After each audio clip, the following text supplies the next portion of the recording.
के यशस्वी राष्ट्रीय महामंत्री और नवनिर्वाचित राज्यसभा सांसद श्री संजय कुमार झा जी हैं।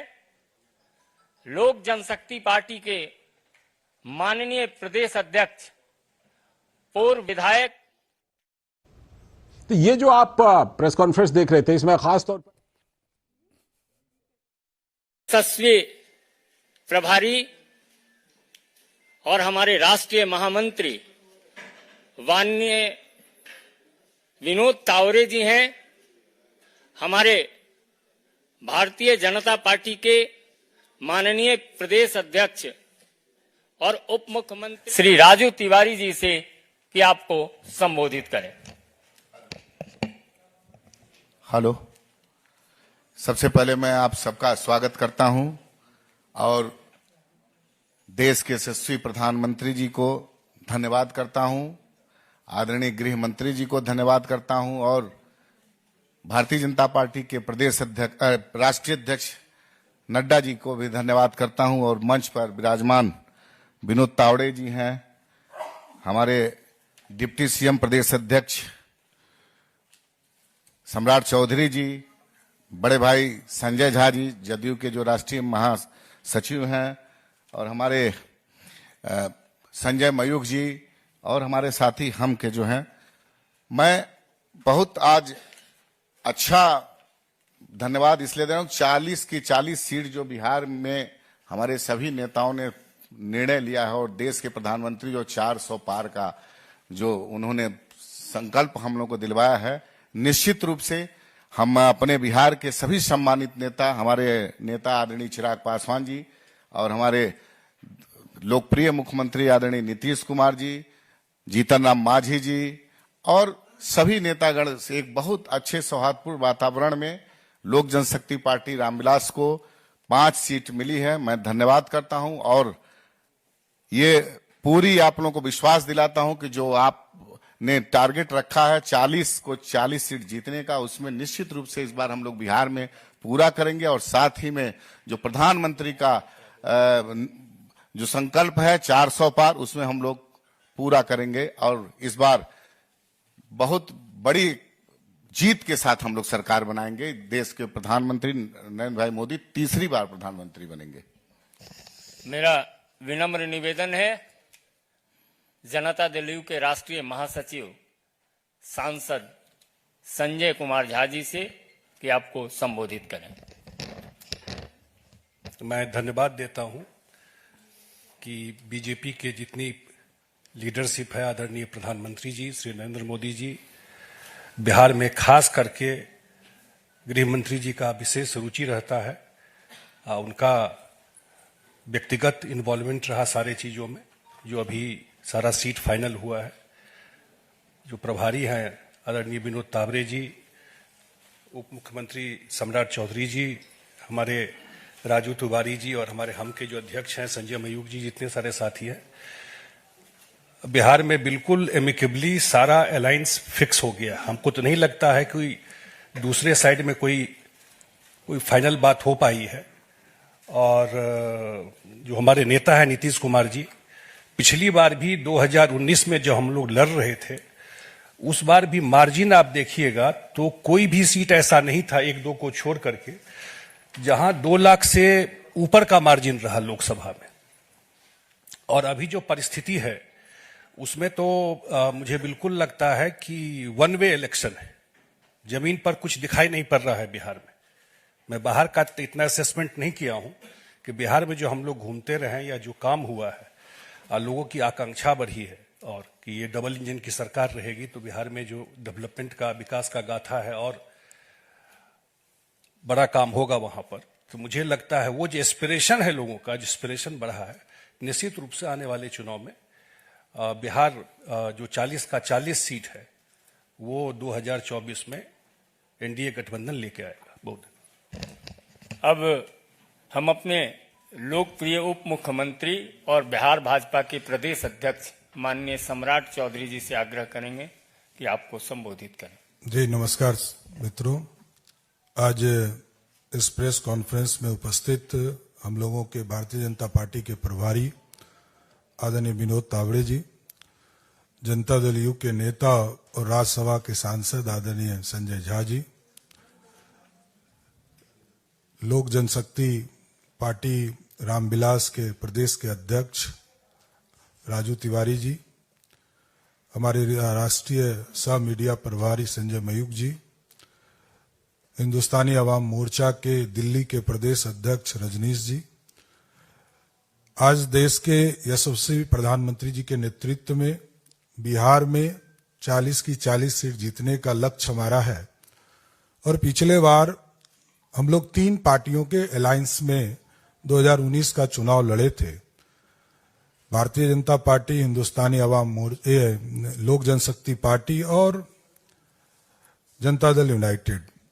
इस बार 2 और पार्टियों का सहयोग हम लोगों के साथ बढ़ा है जो पिछले बार महागठबंधन में थे, हिंदुस्तानी अवाम मोर्चा और आरएलएसपी उस समय था जो आरएलएम के तौर पर आज के तारीख में है।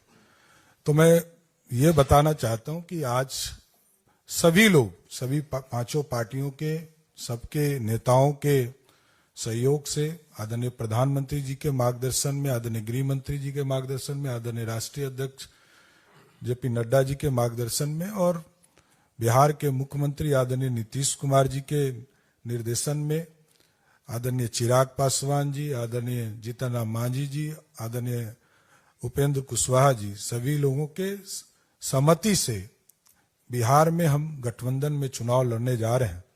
विस्तृत तौर पर आदरणीय विनोद तावड़े जी आपको बताएंगे, लेकिन स्पष्ट है कि 2024 में फिर से नरेंद्र मोदी जी की सरकार और 40 की 40 सीट जीतकर देश में जो 400 पार का हमारा संकल्प है उसको आगे बढ़ाना है। बहुत बहुत धन्यवाद। मित्रों, आप जो बिहार विजय के लिए प्रतीक्षारत हैं, उस प्रतीक्षा के संदर्भ में विधिवत घोषणा और संबोधित करेंगे हमारे यशस्वी राष्ट्रीय महामंत्री और बिहार के चुनाव प्रभारी माननीय विनोद तावड़े जी। मेरा सविनय निवेदन होगा माननीय विनोद तावड़े जी से कि आपको संबोधित करें। नमस्कार। बिहार एनडीए के सभी आदरणीय नेतागण, भारतीय जनता पार्टी, जनता दल यूनाइटेड, लोक जनशक्ति पार्टी, हिंदुस्तानी अवाम मोर्चा और राष्ट्रीय लोक मोर्चा, ऐसे सभी का जो एनडीए गठबंधन बिहार में एक साथ होकर चुनाव लड़ेगा। भले पार्टी के अपने अपने चुनाव चिन्ह अपने अपने सीटों पे अलग हो, लेकिन सभी 40 सीटों पर पूरा एनडीए की सभी पार्टियां अपनी पूरी ताकत से 40 के 40 सीटों पर ताकत लगाएगी और सभी सीटें जीत कर आएंगी। ये हमारा विश्वास है। हमने कहा था कि 48 घंटे में हम सीटों का बंटवारा क्या हमें हुआ है, ये हम आपको घोषित करेंगे। और आज हमने सीटें कौन सी पार्टी के चिन्ह पर एनडीए लड़ेगी इसकी जानकारी मैं देता हूं। भारतीय जनता पार्टी 17 सीटें एनडीए के साथ लड़ेगी। जनता दल यूनाइटेड 16 सीटों पर एनडीए के साथ लड़ेगी।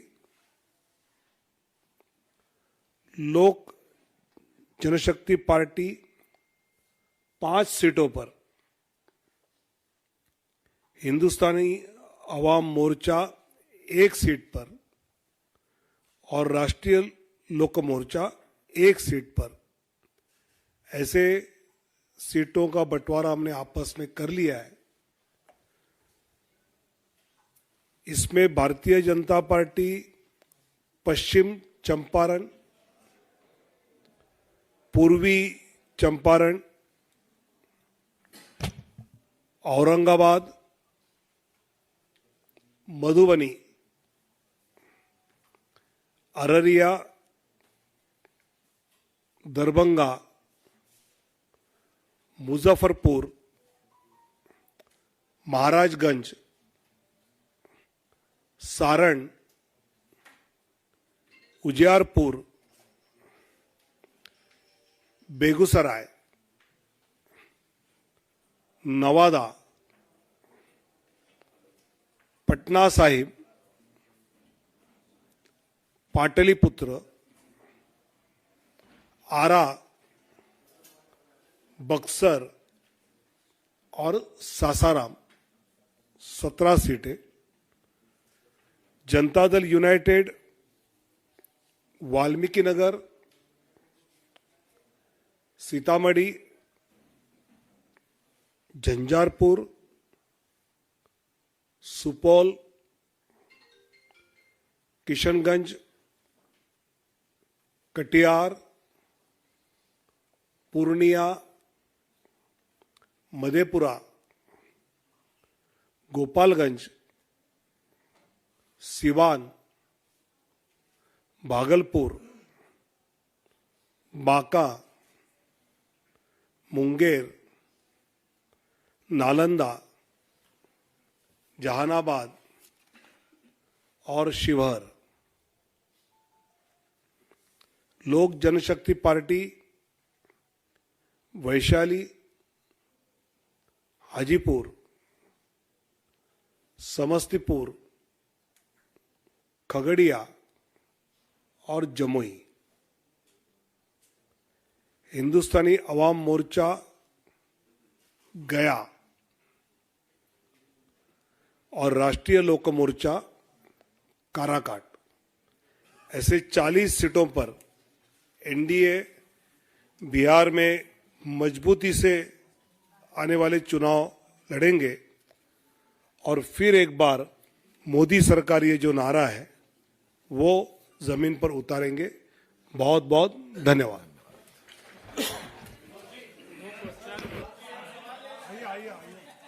तो एनडीए में सीट शेयरिंग का फॉर्मूला बिहार के लिए तय हो चुका है और ये फॉर्मूला है, भारतीय जनता पार्टी 17 सीट पर चुनाव लड़ेगी, जेडीयू 16 सीट पर चुनाव लड़ेगी, 5 सीटें एलजेपी को दी गई हैं, हमको 1 सीट दी गई है और उपेंद्र कुशवाहा की पार्टी को भी 1 सीट दी गई है। इसके साथ ही साथ वो सीटें भी तय कर ली गई हैं जो बीजेपी जिन पर कैंडिडेट उतारेगी, जिन पर जेडीयू कैंडिडेट उतारेगी।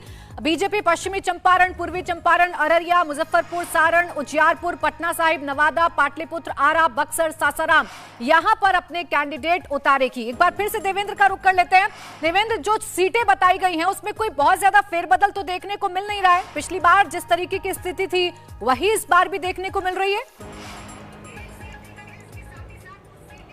नहीं, बस एक सीट पे बदलाव, 1-2 सीट की अगर बात कर ले तो जैसे नवादा की सीट पिछली बार एलजेपी के पास था, इस बार भी चिराग पासवान ने काफ़ी कोशिश की थी कि वो एलजेपी के पास रहे और जिस विलम्ब की हम लोग बात कर रहे थे उस विलम्ब में भी ये सीट शामिल थी, लेकिन वो बीजेपी ने लिया। क्योंकि आप देखें तो पिछले चुनाव में भले ही एलजेपी को ये दिया गया था, लेकिन उसके पहले जब ये सीट 2009 में जनरल सीट हुई थी तो उस समय भोला सिंह जीते थे और 2014 में गिरिराज सिंह जीते थे। यानी कि बीजेपी बैक टू बैक 2 बार वहाँ पे लोकसभा चुनाव जीती, 9 के बाद की ही बात कर ले तो। लेकिन पिछले चुनाव में एलजेपी को दिया था, एक बार फिर से बीजेपी ने उस सीट को अपने पास रखा है। दूसरी तरफ जैसा कि पहले मैंने आपको बताया था कि शिवहर की सीट पे वो जेडीयू को दिया जा सकता है, वो सीट बीजेपी ने अपने कोटे से जेडीयू को दे दिया है। शिवहर की सीट जो कि मौजूदा सांसद बीजेपी की रमा देवी हैं, इनके बारे में पहले ही इंडिया टीवी रिपोर्ट कर चुका है कि उनका टिकट काटा जाएगा और ये सीट जेडीयू को जाएगी, वो काम किया जा चुका है। अन्यथा आप देखें तो एलजेपी के लिहाज से कि पिछली बार जो उनकी 6 सीटें थी उनमें से 5 को बरकरार रखा गया है। हाजीपुर की बात कर लें, वैशाली की बात कर लें, समस्तीपुर, खगड़िया,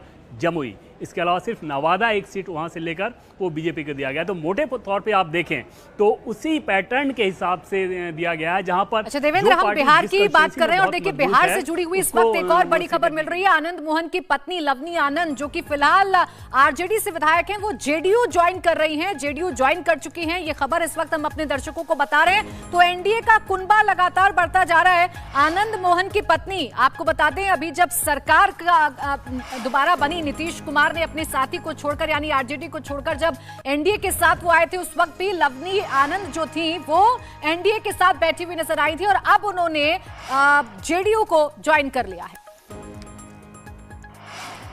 तो देखिए एनडीए का कुनबा तो लगातार बढ़ता जा रहा है। आरजेडी के विधायक जो हैं वो लगातार टूटकर एनडीए का दामन थाम रहे हैं और इन्हीं में से एक हैं लवली आनंद, जो कि आनंद मोहन की पत्नी हैं।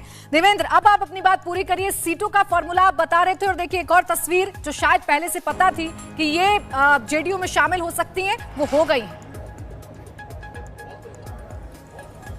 जी हाँ प्राची, और पहले भी जैसे कि मैंने आपको बताया था कि ये शिवहर से जेडीयू की उम्मीदवार होंगी और इसी के लिए जेडीयू ने ये सीट ली है। रमा देवी जो कि अति पिछड़ा कम्युनिटी से आती हैं, एज लगभग 72-73 साल उनकी उम्र है, उनको पार्टी के बड़े नेताओं के द्वारा पहले ही ये बता दिया गया था कि पार्टी आपकी भूमिका किसी और रूप में देख रही है, इस बार आप शिवहर से कैंडिडेट नहीं होंगी, ये सीट कहीं और जा सकता है। और जेडीयू को सीट दिया गया और लवली आनंद को वहाँ से चुनाव लड़ाया जाएगा जेडीयू के द्वारा। और इसके अलावा मोटे तौर पर आप देखें तो जैसा कि पहले मैं आपको बता रहा था कि जो पार्टी जहाँ मजबूत है, ट्रेडिशनली मजबूत रहा है, अमूमन उसी तरह का सीट डिस्ट्रीब्यूशन किया गया है। जैसे बीजेपी के लिहाज से अगर आप बात कर लें तो बीजेपी का जो अपना कोर वोटर है वहाँ पे फॉरवर्ड कम्युनिटी, बनिया कम्युनिटी, उस हिसाब से जो कंस्टिट्यूंसी बनती है उनमें से अधिकांश पर बीजेपी लड़ रही है। अति पिछड़ा डोमिनेटेड कम्युनिटी कंस्टिट्यूंसी जो है उनमें से अधिकांश जेडीयू लड़ेगी। तो ये पहले से ये पैटर्न चला रहा है बीजेपी जेडीयू के बीच, जब जब सीट डिस्ट्रीब्यूशन होता था कमोबेश उसी पैटर्न को आगे बढ़ाया गया है। इसमें फेरबदल बहुत मामूली है, एक्सचेंज की कोशिश बहुत ज़रूर हुई थी और दोनों ही तीनों खेमों ने एक तरह से कोशिश की थी। एलजेपी की बात करें तो उनके तरफ से ज़्यादा कोशिश नहीं हुई थी। उनकी समस्या ये थी कि जितनी उनकी सीटें हैं वो रिपीट हो रही हैं कि नहीं, और चिराग पासवान तो इस बात पर एकदम अड़े हुए थे कि पशुपति पारी से उनके गुट से उनका कोई लेना देना नहीं। हालांकि एक सांसद बीना सिंह जो पहले उनके साथ गई थी अब वापस आ चुकी हैं चिराग पासवान के साथ, उनको वैशाली से टिकट दिया भी जाएगा। लेकिन बीजेपी जेडीयू के बीच एक कोशिश जरूर हुई थी स्वैपिंग की, वैसा मोटे तौर पर होता नजर नहीं आ रहा है। पिछले पैटर्न को लगभग फॉलो किया गया है। बिल्कुल, और सीट शेयरिंग का फॉर्मूला एकदम तय हो चुका है। देखिए एनडीए में साथी जो हैं इस बार बढ़ चुके हैं। इस बार हम एनडीए के साथ हैं और उपेंद्र कुशवाहा साथ हैं और सीटों का बंटवारा बिहार में कर दिया गया है। जल्द ही अब उम्मीदवारों की घोषणा बीजेपी की तरफ से की जाएगी।